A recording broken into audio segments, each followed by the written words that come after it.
3 दिनों की लंबी छुट्टी के बाद कल जब अमेरिका के बाजार छूटे खुले तो वो 350 पॉइंट डाउ नीचे हो गया, लेकिन नेस्डेक ने फिर से नया रिकॉर्ड बनाया। तो क्या समझे, हल्का फुल्का करेक्शन है, अमेरिकी बाजारों की चाल डायरेक्शन जरा एक बार बताएं सर, कैसी रहेगी?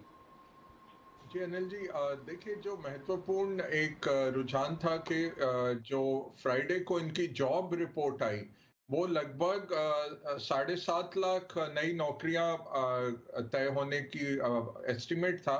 उसके सामने लगभग 2,60,000 नौकरियां ही आई। तो उससे जरूर लोगों को लगा कि क्यों नौकरियां नहीं आ रही, क्या इकोनॉमिक स्लोडाउन आ रहा है या ग्रोथ का पीक हो गया है। ये कल मार्केट्स पे हावी था। इसके चलते अमेरिकी मार्केट्स के जो ओल्ड इकोनॉमी शेयर थे, जैसे 3M हो गया, कैटरपिलर हो गया, ये सब कल नहीं चले जो डाउ में लिस्टेड हैं। बट नई टेक्नोलॉजी कल भी चल रही थी। नेटफ्लिक्स बढ़ा, अमेजॉन बढ़ा, एप्पल का अगले हफ्ते नया उम्मीद है नए मॉडल्स लॉन्च होंगे। तो हमने देखा नया टेक्नोलॉजी बढ़ा, नेस्डैक बढ़ा, बट ओल्ड इकोनॉमी में थोड़ी क्षति आई। अब कहाँ है मार्केट्स? मार्केट्स को ये उम्मीद है कि 21-22 तारीख की फेड बैठक में कुछ ऐलान होगा कि हम नवंबर में अनाउंसमेंट करने वाले हैं टेपर कब से शुरू हो रहा है। ये हमारा बेसिक एक थीसिस है। अगर ये ऐलान आता है तो मार्केट्स इसको न्यूट्रल के तौर पे लेगा। ऐलान नहीं आता है तो अच्छा है, वो फिर और पोस्टपोन हो गया टेपर आना, ये जॉब लॉसेस के कारण या जॉब ग्रोथ नहीं हुई उसके कारण। अब ये जॉब ग्रोथ के पीछे भी एक चीज है कि अमेरिकी सरकार इतना पैसा लोगों को दे रही थी कि लोअर लेवल जॉब्स के लिए लोग नहीं मिल रहे। हमारे फैमिली मेंबर हैं वॉशिंगटन में, उनके बच्चे जाते हैं, वो कह रहे थे स्कूल खुले हैं बट स्कूल के ड्राइवर नहीं आ रहे। ड्राइवरों की बड़ी किल्लत है क्योंकि ड्राइवर्स ट्रक ड्राइवर्स नहीं मिल रहे लॉजिस्टिक्स कंपनीज के लिए। तो ये lower level lower paid jobs के लिए, लो स्किल जॉब्स के लिए बहुत कमी है, क्योंकि लोगों को घर बैठे बैठे $500-600 हफ्ते के मिल रहे हैं। वो खत्म हो गया कल मंडे को। वो अनएम्प्लॉयमेंट बेनिफिट खत्म हुआ। वैसे 10 million job, 1 crore job listed हैं जहां पे लोग अप्लाई नहीं कर रहे, और 65 लाख लोग बिना नौकरी के हैं। तो 1 करोड़ जॉब्स हैं, 100 लाख जॉब्स हैं, 65 लाख लोग नौकरियां की तलाश में हैं। बट जो नौकरियां हैं वो लोग लेना नहीं चाहते। काफी कुछ लोग वो वाली नहीं लेना चाहते क्योंकि उनको घर बैठे पैसे मिल रहे थे। अब वो पैसे कल से खत्म हुए। अब उसके चलते क्या लोग नौकरियां लेंगे? वो अगर होता है तो फिर नवंबर में अनाउंस हो जाएगा, दिसंबर से टेपर शुरू हो जाएगा। ये है न्यूट्रल पोजीशन मार्केट की। अगर वो पोस्टपोन होता है तो पॉजिटिव रहता है। अगर वो पीछे खिंच के आता है, बोलते हैं सितंबर में ही हम शुरू कर लेते हैं, जिसकी गुंजाइश लगभग जीरो है, तब थोड़ा सा हॉकिश रहता है। दूसरी अहम बात है कि अब लगभग 250 दिनों के लिए ये यूएस का S&P 500 जो उनका मुख्य वो है सूचकांक है, उसको 5% का करेक्शन नहीं आया। लगभग 2 बारी साल में 5% का फॉल आता है मार्केट्स में। वो एक बारी भी नहीं आया लगभग 250 दिनों से। तो वो अब उम्मीद ज्यादा बढ़ रही है कि सितंबर, अक्टूबर, नवंबर में कभी भी एक करेक्शन आएगा, कुछ बहाना बना के करेक्शन आएगा। तीसरी बात है कि सितंबर नॉर्मली मंदी का महीना रहता है, बट पिछले 4 सालों में तीन बारी ये बढ़ा है। और उसके सामने जो मैंने एनालिसिस किया है, 1954 से अगर पहले 8 महीने मार्केट 15% से ज्यादा बढ़ता है, जो इस बारी बढ़ा, तो अगले 4 महीने वो पॉजिटिव रहता है। 2 से 3% का आपको रिटर्न मिलता है अगले 4 महीने में भी अमेरिकी मार्केट में। केवल इसमें 1986 और 1987 में 2 बारी था जब ये नहीं हुआ, but otherwise 1954 onwards Anil ji, अगर आपने अगस्त तक 15% क्रॉस किया है S&P 500, तो अगले 4 महीने ठीक ठाक लेते हैं। पांचवी चीज जो देखनी है, जो ऑप्शन एक्सपायरी से हो रहा है कि मिडिल ऑफ द मंथ में, महीने के बीच में 18-19 तारीख के बीच में जब अमेरिकन ऑप्शंस एक्सपायर होती हैं, तब हमने देखा एक गिरावट आ रही है। ये पिछले 6 महीने से आ रही है।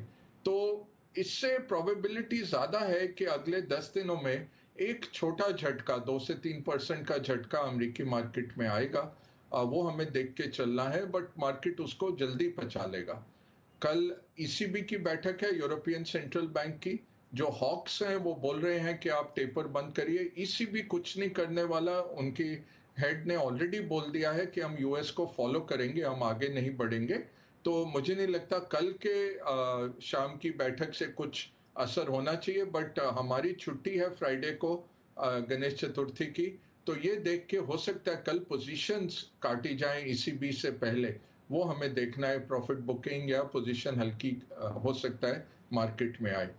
या जो एशियन मार्केट कल बढ़े अनिल जी, और आज भी मिक्स्ड रुझान है, क्योंकि चाइना का एक्सपोर्ट इंपोर्ट नंबर बहुत दमदार आया। 25% चाइना के एक्सपोर्ट की ग्रोथ आई अगस्त की, और 33% इंपोर्ट की। अब विश्व की दूसरी बड़ी इकोनॉमी है, और इतने दमदार उसके एक्सपोर्ट आए हैं। वो बहुत प्रोत्साहित कर रहा था लोगों को कि इकोनॉमी का जो स्लो डाउन की आशंका है, उसके विपरीत ये नंबर आया। 17% की ग्रोथ का अनुमान था, और उसके सामने 25% ग्रोथ आई उनके एक्सपोर्ट्स में।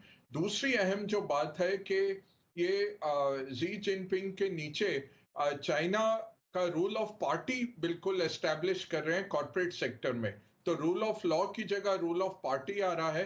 काफी सीईओज ने अपना पद छोड़ा है, और काफी लोग, काफी कंपनियां अब चंदा दे रही हैं। जैसे अलीबाबा ने $15 बिलियन का एक चंदा दिया है। एक इनका जो नया मुहिम छिड़ी है कॉमन प्रॉस्पेरिटी के, गरीबों और मिडिल क्लास को ऊपर बढ़ाने के लिए कॉमन प्रॉस्पेरिटी की मुहिम में $15 बिलियन अलीबाबा डाल रहा है। तो ये कंपनियां काफी पिछड़ रही हैं। और कुछ लोग रे डालियो जैसे कह रहे हैं, और मार्क मोबियस ने भी कहा है कि खरीदने का मौका है। जॉर्ज सोरोस कह रहे हैं कि यहाँ पे अब आप, बहुत आशंका है कि चाइना में पैसे आप गवा सकते हैं, तो थोड़ा आप चौकन्ने रहिए। इससे भारत को जरूर फायदा होगा। और ऐसे ईटीएफ अब इजाज किए जा रहे हैं जो इमर्जिंग मार्केट एक्स चाइना है। पहले होता था एशिया एक्स जापान, इस तरह के होते थे फंड। अब emerging market x China, Asia x China Japan, इस तरह के फंड आ रहे हैं जिसमें भारत को अच्छे फ्लोज आ सकते हैं आगे चल के। तो चाइना का स्टिमुलस आएगा थोड़ा बहुत, और स्लो डाउन हुआ। उन्होंने अपनी पॉलिसीज चेंज की। काउंटर साइक्लिकल की जगह वो कह रहे हैं कि हम कोर साइक्लिकल पॉलिसी अब इस्तेमाल करेंगे। तो छोटे छोटे इंटरवेंशन करेंगे, रियल एस्टेट को काबू में लाएंगे कीमतों में। और जो इनका डेट इतना बढ़ा हुआ है, ये कोई नहीं देखता है कि ग्रीस की तरह का डेट है चाइना में। 260% उनका डेट लेवल है वर्सेस जीडीपी। तो जो ग्रोथ हुई है चाइना में वो बहुत दमदार ग्रोथ हुई है, लोगों से पैसे उठा के। असली उसमें नहीं है। तो अगर कुछ भी गड़बड़ होती है, चाइना पूरे विश्व को नीचे ले जा सकता है। इसलिए हमें उम्मीद नहीं है कि वो कुछ ऐसा होने देंगे। बट थोड़ा स्लो डाउन है। उसके सामने एक्सपोर्ट बढ़े हैं, ये पॉजिटिव है। गवर्नमेंट की पॉलिसी कॉर्पोरेट्स के लिए नेगेटिव है, और उससे थोड़ा यूएस लिस्टेड कंपनीज पे भी एक असर हमने देखा है फरवरी से। बट ज्यादा गुंजाइश नहीं है मार्केट्स पे चाइना का डेट की होने की। एवरग्रांड करके एक बहुत बड़ा उनका रियल एस्टेट कंपनी है, उसमें हमने देखा है कि $1 का जो बॉन्ड है वो 27 पैसे का चल रहा है, 27 सेंट का चल रहा है। और वो 2009 के अपने आईपीओ लेवल पे उसका शेयर प्राइस आ गया है। बट ये संभाल लेंगे। चाइना ने पहले भी दिखाया है कि वो संभाल लेते हैं, अंत में आके ब्रिंकमैनशिप करते हैं, बिल्कुल अंत तक आने देते हैं, फिर संभाल लेते हैं। तो ओवरऑल हमें चाइना से कुछ गड़बड़ आती जी। नहीं दिख रही। ये बड़ा एक मैसेज है।